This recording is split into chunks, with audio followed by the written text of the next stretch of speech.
found my wife swallowing Shane's seed.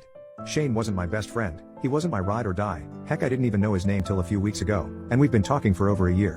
Though everyone just called him Baldy, I never bothered to ask why or know his real name.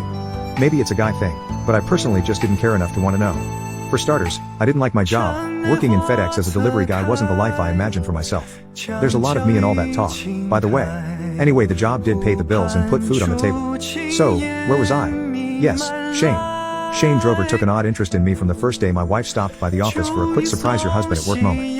It was thoughtful, we even had a moment to ourselves in my office for a little good time, and afterwards she dropped me lunch then headed home. Yeah, it's a warehouse but we have many cubicles for storing sensitive items and all that. Marrying a very attractive woman had me asking one question most times. How the heck did you pull this one off? Now, she leaves and this random guy, whom I would later learn his name to be Shane Drover, took an interest in me and started to hang around me more often, even going as far as buying me a cold one shortly before we finish our rounds for the day.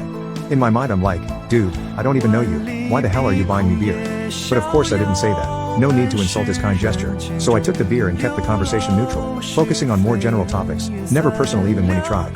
This went on for over a year, going as far as him offering me a birthday gift, and when I asked how he knew, he insisted I told him in passing a while back.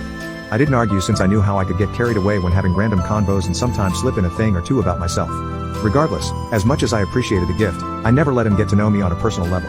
Now, I usually don't finish work unless I've completed all my deliveries, but for some reason I can't quite place, I decided to go home early for the day, maybe catch a quick nap, and since my wife walked around the house in lingerie just for me, I thought I might as well take advantage of it and relieve myself.